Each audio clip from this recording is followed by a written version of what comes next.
Welcome to Fueling Your Legacy, hosted by Samuel Knickerbocker. Each week, we expose the faulty foundational mindsets of the past and rebuild a new, stronger foundation essential in creating your legacy. We've got a lot of work to do, so let's get started.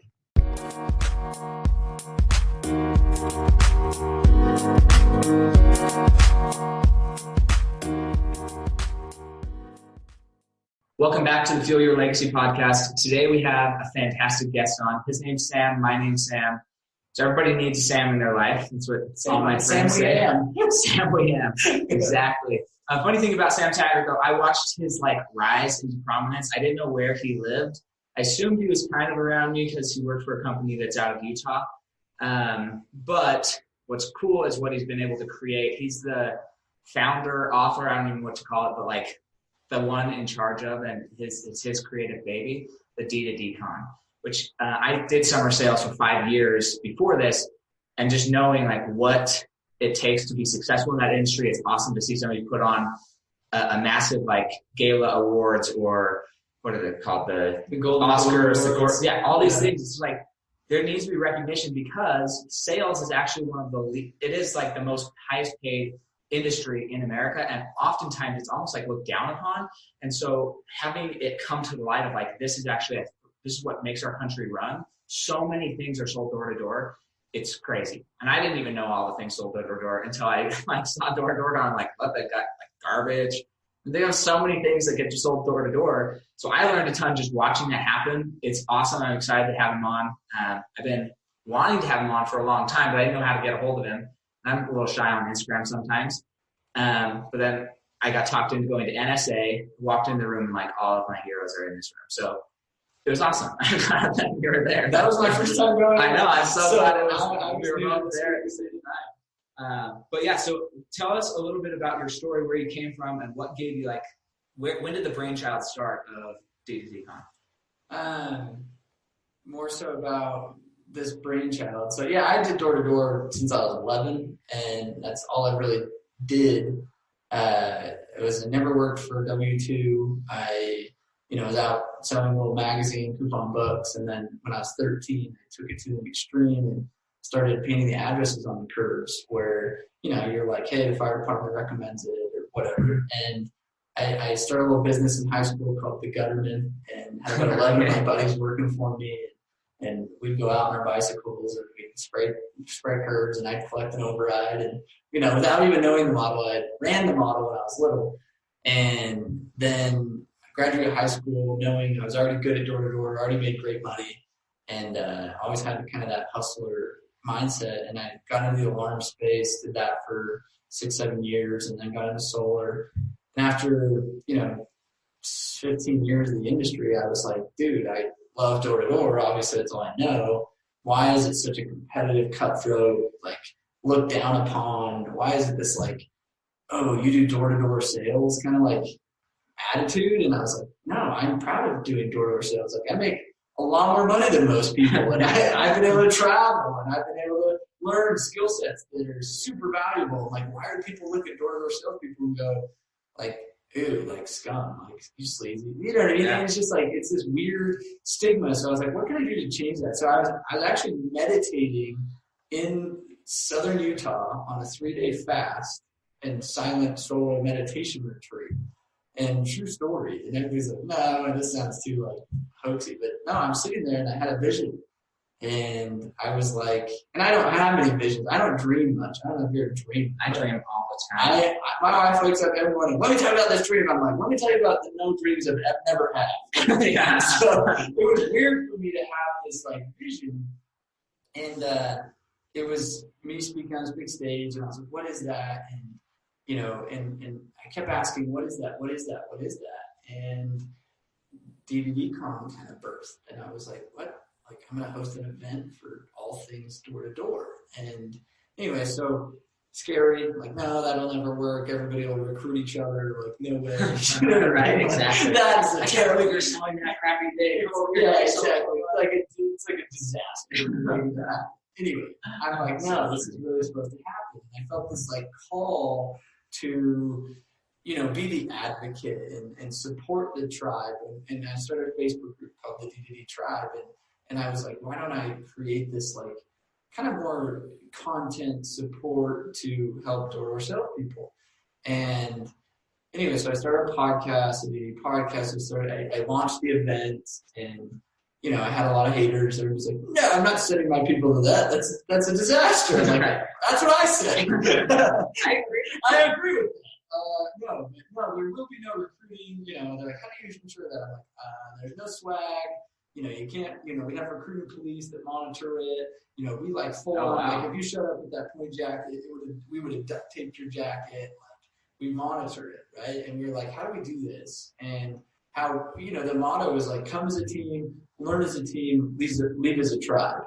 And how do we unify this industry in a really powerful way and up-level it and give it a good name and give it good support and pride and have people walk away? We give everybody a shirt that says, I knock doors, and, take pride in that. And, and make it cool again. And that's what we've been doing. And it's been fun to like watch this kind of evolve into its own category, essentially, of an industry where I think before it was like you have pest people, you have solar people, you have alarm people, and I've just kind of unified it and said, hey, we're all door-to-door guys. We all got to grind in our own way, and it's hard, and we can relate to each other. So yeah, absolutely, it's kind of a journey, I guess. It's been cool. I've been part of the D2D tribe, I guess, in the Facebook group, and it's exactly that. Like, you have people of all different companies. They're all common on a thread.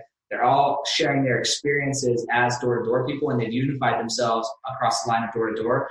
And yes, they all have different companies, but I think I've only seen one post on there since I've been part of it, like a year and a half or so, of like where it wasn't necessarily recruiting, but it was almost like bashing them, like, that company sucked. And I was like, oh, that's not supposed to be here. Yeah. We try to monitor it, you know what I mean? And there's egos that come out and whatnot. But I think for the most part, people play ball.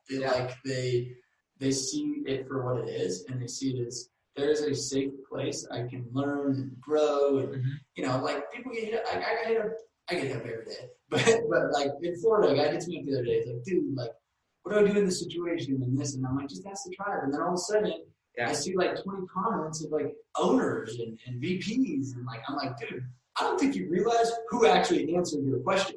Cooler people than me, man. Yeah, exactly. People who are owning these businesses and been running these businesses for 20 plus years, done this, made careers out of door to door. And to see them just be able to give back, and like, I look at like what it's done to bless my life, and it was a slingshot for your career too. It put you in a whole different like category of like where you saw your relationship with money probably, or your mindset and things like that. And it's like, it's blessed a lot of people's lives that are in it or have moved on from it.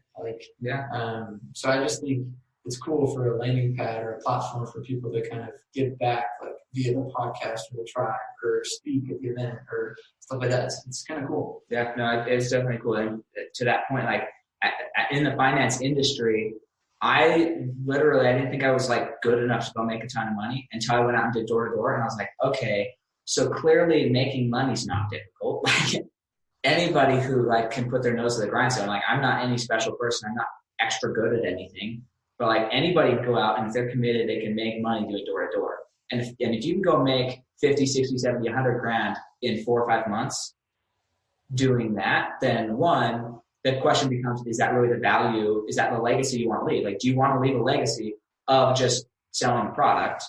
Because knocking doors is cool, but like, what product are you marketing? What value are you adding? And then some people, they really love pest control. Some people, they really love solar, and like they're committed to it and they believe it. For me, I still sell pest control. I just don't get commission for it anymore. But like, I grew up in poverty, in houses that were bug infested. I many nights wake up with earwigs crawling on you, or with ants crawling on you, or spiders. I don't do bugs either. Like, my wife kills the bugs in my house, right? And I have pest control because like I hate bugs in my house. I hate it. And so I will sell that to anybody because I'm passionate about it. So that's where I found a home in pest control, where some people are like, oh, well, I went out and did summer sales and it sucked. I didn't make anything. I was like, did you believe in the product? No. I'm like, okay, then it was unethical for you to be there, period, And so understanding that differentiation of like, what do you believe in, and are you actually marketing something you believe in? And that's a big thing where I love the door-to-door side because you find people from all over and they're confident in what they're marketing. Dude, one of my favorite guys, I'm going to shout out Kyle, he sells chimneys, like chimney liners, door to door. And I'm like, he could be selling anything. And he's just like, dude, I just love like the innovation and how it lines. And I'm just like, that is so cool. I've seen it all now. Like, it's so crazy. Yeah, exactly. But understanding that's really where it went for me. I went from, okay, I don't know how to make money and I don't know that I'm worth making money, to, okay, I can make money. Now, is this really the legacy that I want to be leaving? And that's where, because of my child, I shifted into something that I feel passionate about, which is finance. But not everybody's passionate about finance, and I get that completely. It can be really boring sometimes, right? But understanding that, how did you deal with, because you did for many years, so there's two types of naysayers then. There's the type of naysayers that are probably friends and family who are like, why are you doing that thing again? Like, are you ever going to stop? It's your 6th year doing that thing. Yeah. You're like, dude, I'm making $400,000 a year and you're making 50 because you have a real job. Yeah, but when are you going to get a real job? Like, yeah. Maybe there's no communication. Yeah. Did you miss the first sentence of that? Yeah. But your real job seems to be working out. Yeah, and you love it. My fake job. I'm lending you money, but you don't want to get my fake job created, you know? So how do you deal with those naysayers first?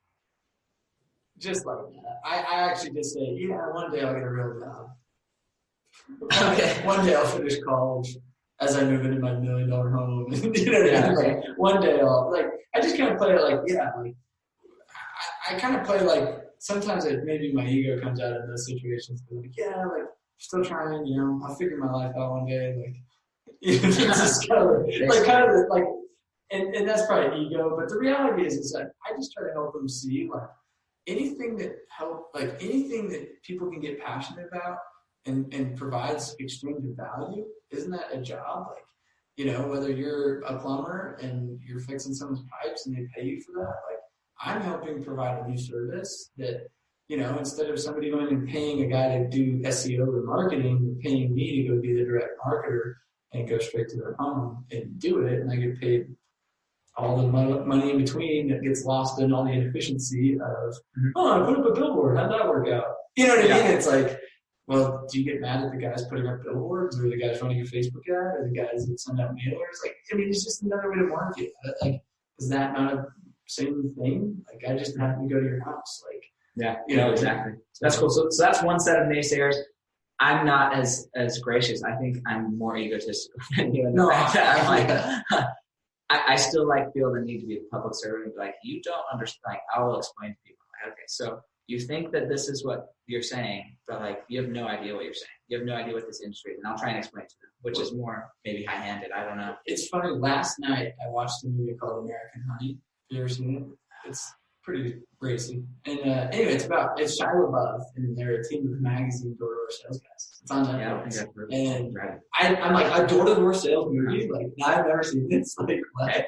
And Shia LaBeouf is like the manager and the top rep, and then they meet this girl, and they're selling magazines. And it's just so interesting to see how society played their perception of door-to-door salespeople was just these low-level, you know, living out of a van, hotel to hotel, like drugs, alcohol, like stealing from customers, like just that was the society's perception of what door to door is, right? Mm-hmm. And it was interesting. I loved the movie, very racy, but I loved it because I related so much. Because there are times where I've gone hotel to hotel. Right? Oh, sure. There are times where we're in the van jamming out to music, and then the office drama with the girl rep that, you know, ends up like, you know, it's like they hit on like so many things. So many things that are actually that I'm like, yeah, they just had their own spin to it. But yeah, that is very real. Like, but it was also like, no, like, I wanted to do a movie on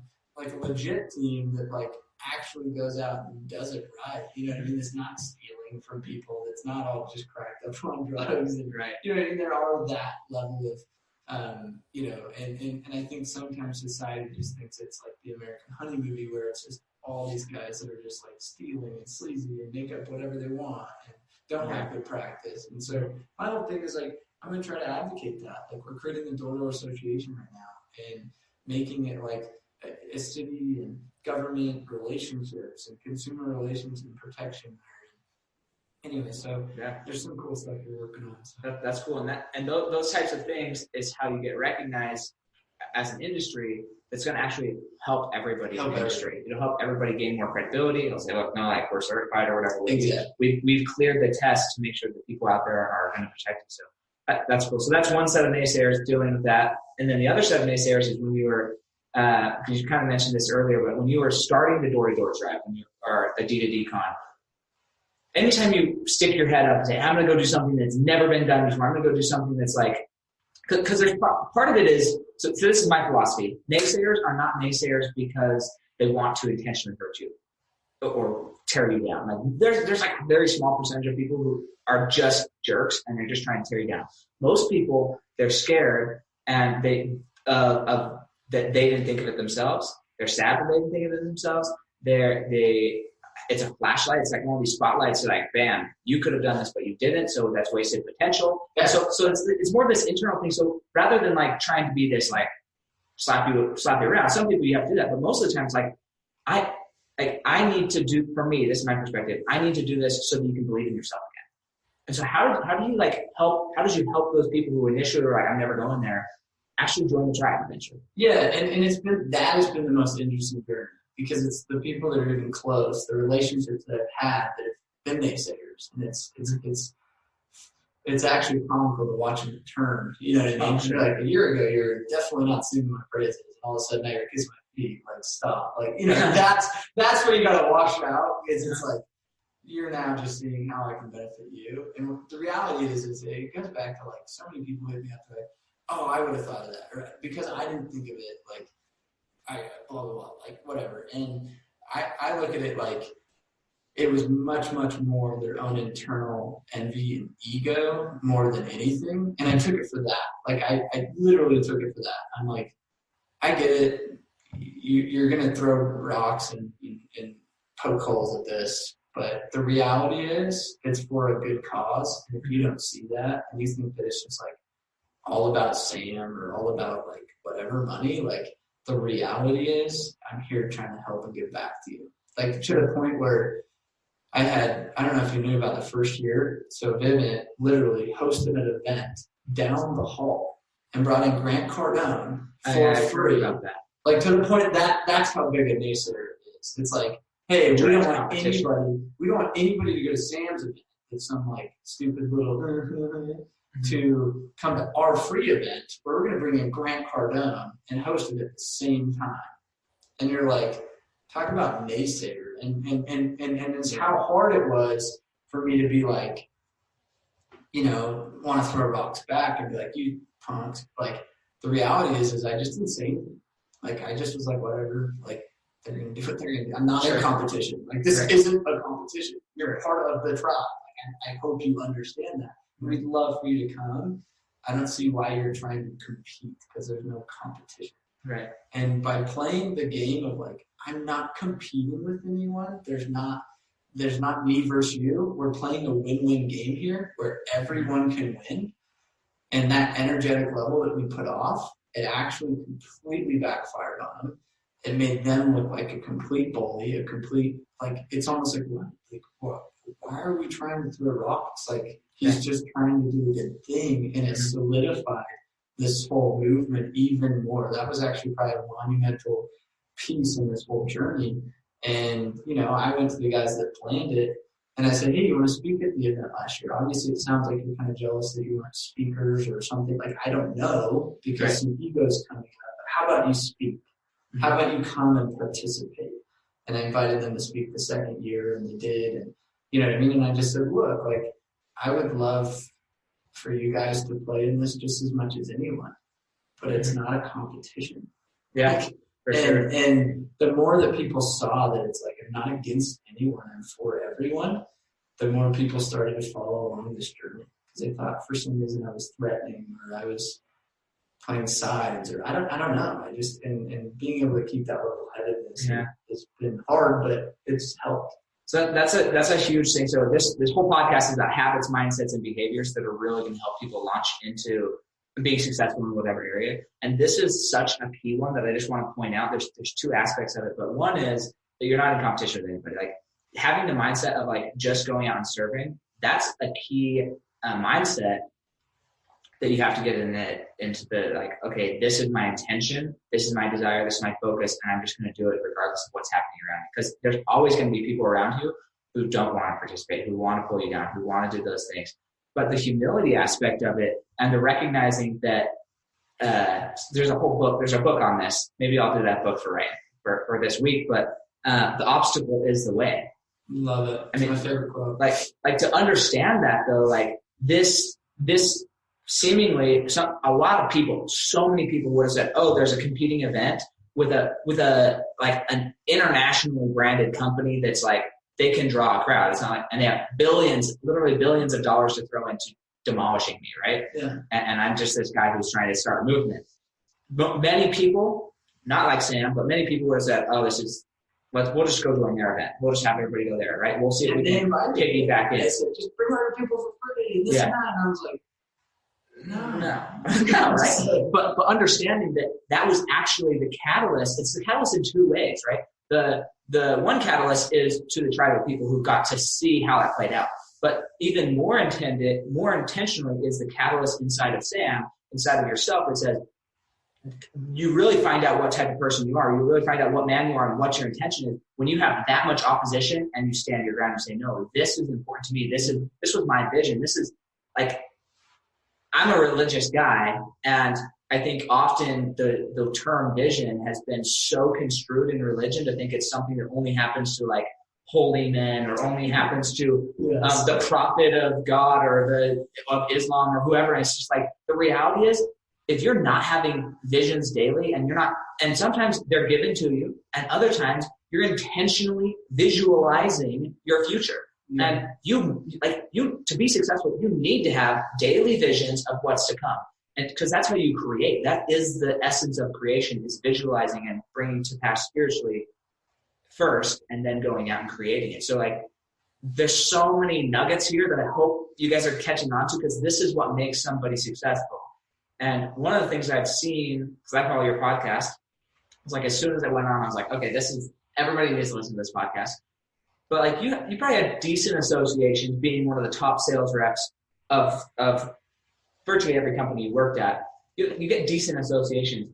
What about the associations since you started that podcast? Who have you been able to start associating with because of their massive industries that they've created and they want to be part of that tribe? Yeah, that's a really good question. I mean, the podcast has been like one of my favorite things, just to meet people. Like I'm like, yeah, we could have jammed upstairs for a minute, but like this is where we get to really know each other. Like we get to have intimate, like meaningful conversation versus like, hey, how was last year? Like how's business going? You know what I mean? It's like that's like one thing, but like talking about meaningful topics with like that many people creates a relationship. And then when you create that relationship, they're like, hey, how do I introduce you to other people that are in that relationship? And speaking events, and I've been able to, be on some pretty good sized stages. And that's kind of the podcast and speaking has been really able to like slingshot me to be able to pick up the phone to like a lot of powerful people. I mean, I've had, it's cool. Like it just kind of like, it always just trickles down to where I almost can't keep up with the network and I almost feel bad. I'm like, I love you, man. But I got hit up literally yesterday. It's like, hey, can you hop on a quick call? I'm like, dude, like, when is the question? It's like, yeah, maybe in a month or two. And I don't want to sound like a dick. It's just like, I have my whole calendar planned out for like 2 months and who I'm trying to connect with, who's my relationships that I need to be building and focusing on. Who are the ones that it's like, I care about you, I love you, but I'm not like, by me spending time with you, it actually hurts you because I gotta go spend time that's going to reciprocate value back to you. You know what I mean? And it's being intentional about these relationships that's really helped slingshot where I'm at today. I would say, I wouldn't be where I'm at without people backing me, willing to contribute. I have like an online university that's compiled of a lot of different experts, and the podcast, like, getting people enrolled into bringing their teams to the event Door-to-Door-Con, and not just being like, oh, I don't want to send my guys there, but I have companies that brought 100 to 150 people. And it's like, yeah, like my whole company's coming. Or And that takes a relationship. That takes like trust. It takes me saying, hey, like I'm gonna be there and cultivate that relationship. Yeah, it's so true. And my goal is to bring out what you're saying and just highlight a little things. Yeah. But so many people could look at Sam and see what he's accomplished. Look at his house. I mean, if you follow Sam on Instagram, which I think everybody should go do, literally, I feel like every day I open it, he's in a different state, country, like he's somewhere else. Like I literally saw that he was in his house talking to his wife about something in construction. And I've been trying to get Sam on the podcast 4 months now, which is not by no fault of his own. I know he's a busy guy, and I want to be respectful of that. I'm super, super grateful. You just heard how busy he is and where he could be. Super grateful that he's on the show. But when I follow him on Instagram, because I'm like, when is he getting back to Utah, right? Because I don't know where the heck. Exactly. I'm like, good luck scheduling something. Yeah. Next week, I'm in Maryland, Atlanta, and San Diego. Like, the next week, I'm in Arizona and like New Jersey. It's like, I'm like coast to coast, like all the time. Sure. And that's where I think a lot of people don't realize, like, the grind that goes in. Like, people are like, oh, I was living large. I'm like, no, I'm still grinding. I'm traveling, jet lag, all these things. And so as soon as I saw he was in Utah, I messaged him. But the thing that you don't see, and part of it's the grind, but the other part of it is the relationships, right? Even as successful as Sam has become, he's not satisfied with where he's at. And you shouldn't be satisfied with where you're at, but you should always be like, what's the next level up? Who should I be associating with? How can I cultivate those relationships? When Sam's been able to get on like speed dial or at least have their contact or direct phone lines to people who are billionaires or people who are like multi-hundred millionaires and created companies of hundreds of millions of dollars in this space, those are people that he probably wouldn't have had the ability to get to if he wasn't really willing to stick out his neck. He could have crippled under that bigger corporation who was just going to try and put out his net. And if that happened, he never would have had the associations. And more importantly, who would that have impacted? It would have impacted you a little bit.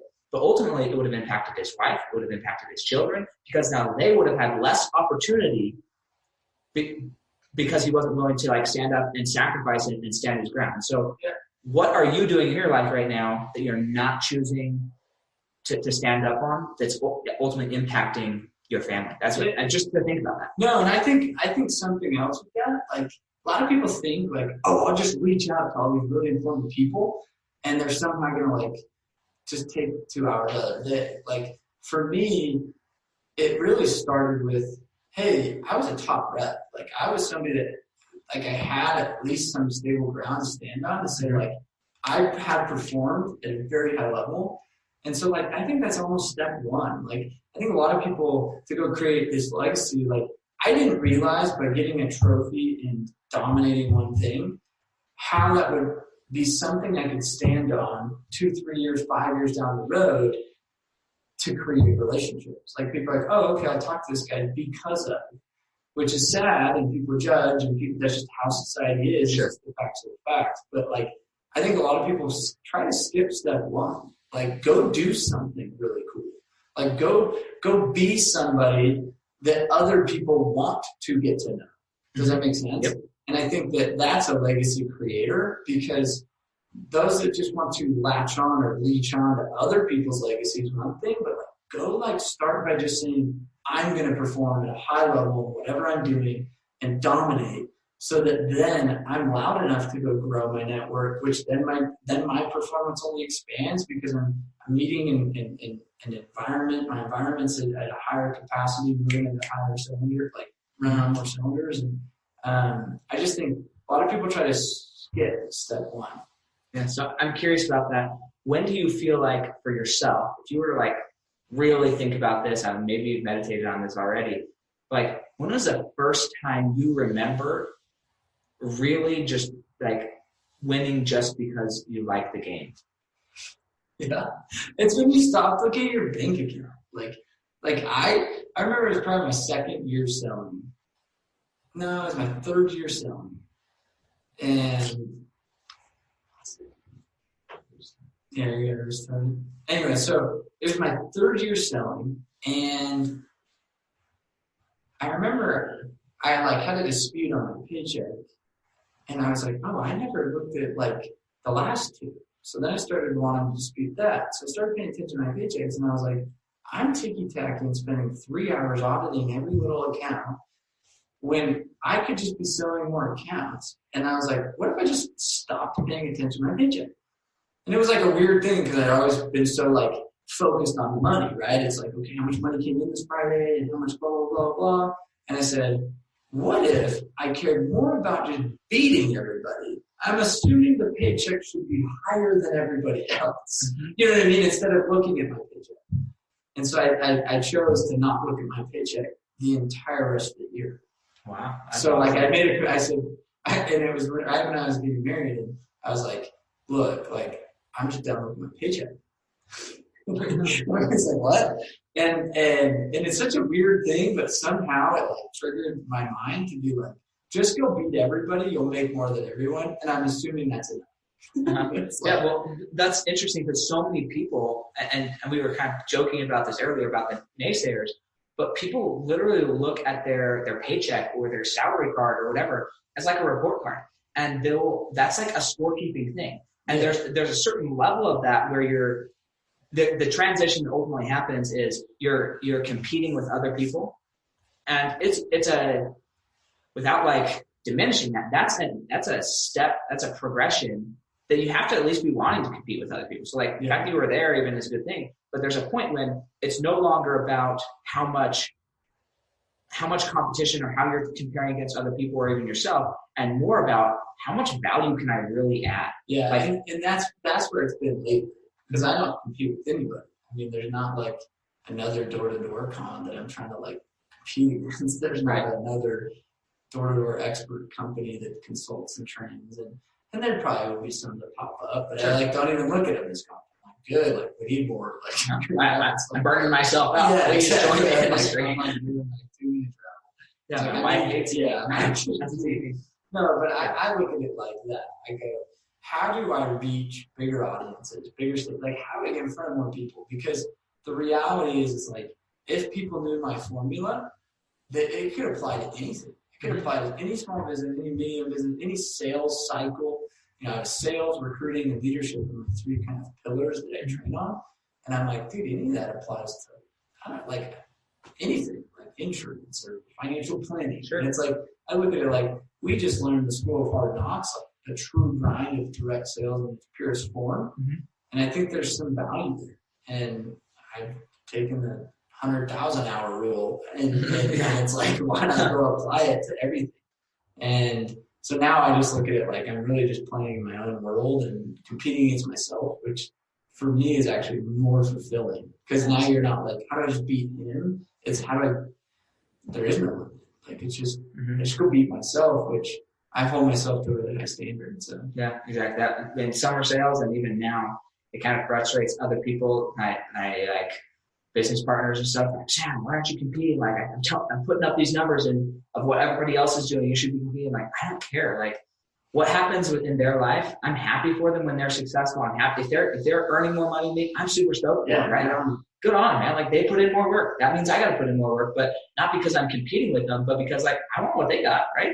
I'm at least as good as they are, you know? So, just being so focused on what's going on for my family, a lot of people don't understand that they need, because of the place where their mind is, they need that competition. When people get to the place where you're at, where it's like, I'm just playing in my own world. I'm just creating for the freaking sake of creating. Like doesn't matter. I just like creating. That's such a place of self-actualization that people, they want to get to. And I think we've talked about so far some of the key steps there with the naysayers and the key decisions that have to be made and the habits that have to be made there.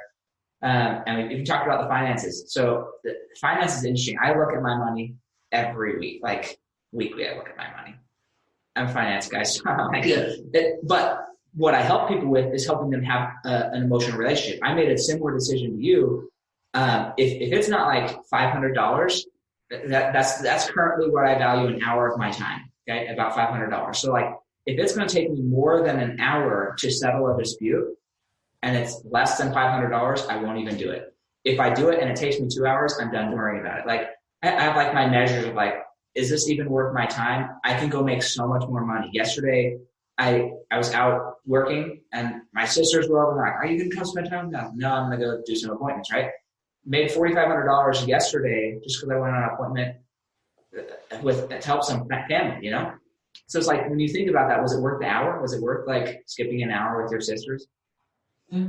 It's worth because it's on family, right? I'm supporting my family. And it's interesting when you get to a point where you're financially abundant, you almost have to start saying, my family time is worth $1,000 an hour.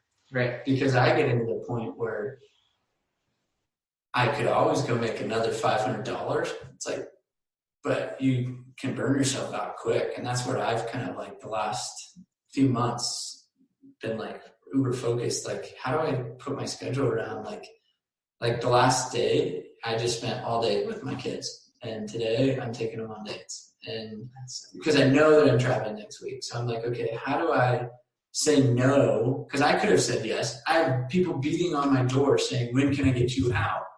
And for me, I'm like, I know I intentionally have to plan and say no to them. It's going to give me a lot of money to say yes to sticking to a calendar and say, no, that's a family day. That's family time. And that's like a weird spot where people are chasing the money a lot of times. Me being guilty and just being real with everybody, it's like, I've been in that. And it's easy, especially in startup mode and trying to like get your business off the ground. It's very easy in that. And I lost sight of like what really matters sometimes. And it's like, put a dollar amount of what, because I looked at it like, well, time sitting there dinking around with freaking play, like little pet shops, like that's not worth my $500 an hour. Right? You're like, pay me $500. That's where I'm at still. I'm still like trying to, I'm moving into the like, this is worth more money than the $500. Now I could go back and start making some calls and make $1,000. But I could sit with my kids and play my little pet shops, which makes me no money. And that's where an interesting financial relationship goes into. It's just like, you'll start to shift your paradigm once you've made the money, have the money sitting in the net worth or whatever. And now I'm like, oh, fetch. Like, I'm forgetting about putting a dollar value like that family time and make it 2, 3, 5x whatever the other money is. Right. Yeah, I'll have to do that. Yeah, I appreciate that. That's good. That was probably for me more than anybody else on the show. It's for me too. Like, and I literally intentionally the last couple weeks have been like telling people no, upping my price just to get no's. Like, it's like when I call Jim Carrey to go speak at Door to Door Con, I'm like, I want to get Jim Carrey to Door to Door Con. He's like, I'm like, how much are you? $1 million. Oh. Good. Okay. They're like, I think he said that simply as, if you really want me, then I'll come. Other than that, I got other stuff on. And I think that's an interesting principle. And it hit me when he said $1 million. And I go, oh, sometimes it's okay to like say no. Yeah, that's cool though. It was interesting. But so many people who are listening to this will never even get the opportunity to call Jim Carrey and get that answer. So they're never going to have that realization of like, I just offered this guy $400,000 or whatever. I don't know what you offered him or whatever, but like, or what you would have offered him. But like, I offered him what I think is a great wage to come for an hour of speaking. An hour, I'm paying all of his expenses, and he's going to get paid for an hour of his life. I'm paying my annual salary or something. Exactly. Like that. What people would think. Unfathomable amounts of money for a certain position, and then he's like, no, I need twice that to even make it worth an hour of my time. And you're just like, oh, okay, so there's things that are more important than money at this point. It's not because Jim Carrey's greedy. It's because that's what an hour of his or a day of his time ultimately is worth to him. And it might be he's with his family and he's not even making $1 million that day. It's just he's like, look, like I just have already figured out what my priorities are, and that's not my priority, and he's willing to say no. So I think that's an interesting paradigm of money, which I've been definitely working on as well. That's awesome. Well, we're just about done. Okay, so we are. I just want to make sure people know where they can get in contact with you. So D2D Con, that's on Instagram, Facebook, and he has a podcast. D2D podcast would be search that, or DDD Experts on Instagram, or the Sam Taggart is my personal Instagram. I do a lot of posts on there too. The DDDexperts.com website. Join the tribe, DDD Tribe on Facebook. It's kind of the main place you can find me. Awesome. Yeah, and you got to be grateful for that. And then last question is, now you're dead, and we're 6 generations down. So your great-great-great-great-grandchildren are sitting around a table talking about you, what your life represented, and what you meant to them. What do you want your legacy to be at that point in time? That's a good question. And I think that's like a question more people should ask themselves more. I want to be known as somebody that was really a value creator in the world. You know what I mean? Like somebody that was able to have a good family, travel, like live a good life, but also like really impact like many people's future and help them create future legacies. You know what I mean? Like I get joy out of those phone calls or text messages when people are like, dude, like that video, or that training, or that event, like I made 5 times more last month, or you know what I mean? And it's just like, not even just money. Like I coach a bunch of CEOs and I've helped their relationships and their, just like different things like that. Like that's a cool feeling to create this impact on a mass scale. And I don't know what that looks like when I'm dead, but yeah, I mean, just I want people to come and be like, yeah, you made a difference in my life. That's cool. Awesome. Well, thanks so much. And I super appreciate you being willing to take the time to do this. I know it's been a long process trying to make it happen. I love it. This is great. And Sam's the man. Like just like feeling into his energy and watching some of your stuff, like it's cool to see what you're doing and making a difference. Like exactly what you're doing. It's like inspiring other people to like think about their legacy. Because I think a lot of people don't think about it. Yeah. Hopefully, if that's all I can accomplish is people thinking and living life with intention, then I'll be satisfied. People begin living life with intention. So thanks so much. And we will definitely go check him out. There's going to be show notes with links to all these different places that he mentioned of how to get a hold of him. And well, probably not get a hold of him. Good luck if you get a hold of him. You'll do your best. Like I'm not against it. The answer. Yeah. I try my best. Like I really do. Like for me, that's like, I never want to lose touch of like that kind of intimate touch. And I really do try. So. Yeah. No, I know he does. It takes some effort to like ever speak with him though. Which is cool. Or just go to the places that he's at. Come to the places I'm at. Go to the things that he's doing. Yeah.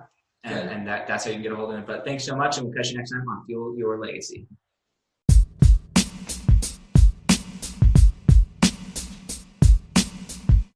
Thanks for joining us today. If what you heard resonated with you, please like, comment, and share on social media. Tag me so I can give you a shout out on the next episode. And thanks to all those who have left a review. It helps spread the message of what it really takes to build a legacy that lasts. Catch you next time on Fueling Your Legacy.